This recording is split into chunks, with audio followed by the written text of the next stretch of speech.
Hi, my name is Victoria, and this is Introduction to Sociology, and we are in Module 3.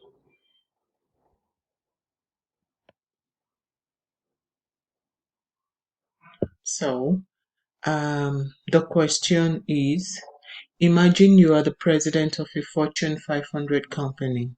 You started out as a secretary right out of high school and worked your way to the top. The vice president and CEO are always at odds. As an experienced leader, how do you resolve this social dilemma and restore order in the leadership positions between these two officers?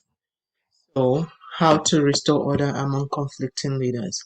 A strained relationship between leaders is common. In most cases, it is brought about by a superiority complex and deteriorates their performances. For a company president, such a scenario poses a social dilemma that needs to be addressed without hurting any party. One way of addressing is by having a meeting with both the vice president and the CEO. In this meeting, the president must assure them that whatever will be discussed in the meeting will be kept private. This encourages them to have open communication. Everyone should be given an equal chance to speak so that the president can trace the genesis of the dispute. During the meeting, the president should make it clear that there is no hidden agenda and that there are no predetermined outcomes. The discussion among the three, the discussion among the three people will determine the best way of resolving the differences. The president should stress about all the good things in the relationship that should not be lost, such as a long time of friendship working together. One should also insist that neither the vice president nor the CEO is superior and both should be ready to do the right thing. They should know that they both matter to the organization. At the end of the meeting, the president will make them agree to some guidelines that would govern the relationship. So, the second question is, name the three types of formal organizations and explain how each is different. Also, explain a time when you were involved in one of these types of organizations and the positive or negative it had within it. So, types of formal organizations. There are three major types of formal organizations, which are the normative, coercive, and utilitarian. Normative organizations are those that are founded on shared interest. Membership is voluntary and members benefit in intangible ways. Members come together to form the organizations and set objectives that should be achieved. In the organization, there is defined leadership structure for the coordination of activities. In most cases, normative organizations advocate for the poor and promote certain social issues. These organizations include PFLAG, that addresses social issues affecting parent families and friends of gay and lesbians that are no monetary benefits to these organizations. Coercive organizations are those whose members are pushed to or forced to join. They are like institutions with a defined and strict organizational structure with a functional and strong division of labor. The structure and component of a cohesive institution is documented and are also governed by state and federal laws. Top-ranked officials in a cohesive organization impose strict rules on members. Members are separated from their families and society, both physically and socially. Members of these organizations are always criminals who harm society,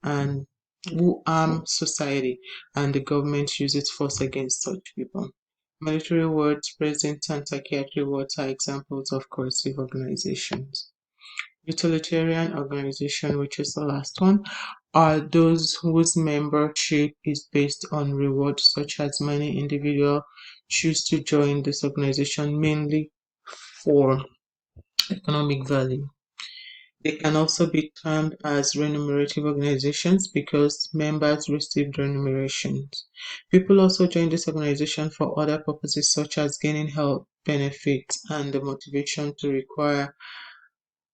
acquire a new status in society. Purpose and productivity are the main drivers of utilitarian organizations. An example of this company is the local production firm. Higher education universities are also utilitarian organizations. Students invest fees and time to gain credentials. The third question, you decided to run for public office, although you have little to no experience with elections, holding office, or campaigning.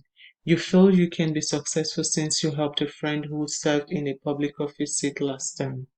Explain how this is a characteristics of Weber's idea bureaucracy and what you will do to prove your competence under these characteristics. So this leads us to Weber ideal bureaucracy. Going for a public office requires aggressiveness and high level of commitment and learning how to address issues. For someone who has not held a public office before, it may be challenging. However, one can base on Weber's bureaucracy to enhance competence in a public office. Max Weber's theory proposes that a good system is characterized by division of labor, impersonations, clear structures, and well-defined rules and regulations. On the division of labor, I will break tasks and processes into simple structures and subsections.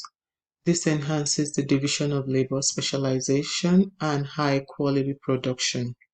Hierarchical authorities will enhance easy supervision and accountability. By having a chain of command, employees know who they should be answerable to, making them more responsible. Given the position, I will also make sure there is a formal selection based on qualifications and competencies. This will be based on training, education, and examination. Qualified employees are assets to a business and who plays the role of competitive advantage. By having formal selection, the company can recruit top talent who are more strategically aligned to the goals of the business. They will be more productive and engaged in the jobs compared to informal and poor selection process that lower the quality of outcomes. Unqualified employees also create a bad company culture. Impersonality is an aspect of good leadership whereby companies' policies, rules, and regulations apply to all subjects regardless of their gender, personalities, job positions, and preferences. This promotes equality among subjects who will all feel good and become more productive. Biasness at the public office discourages some employees who may feel inferior.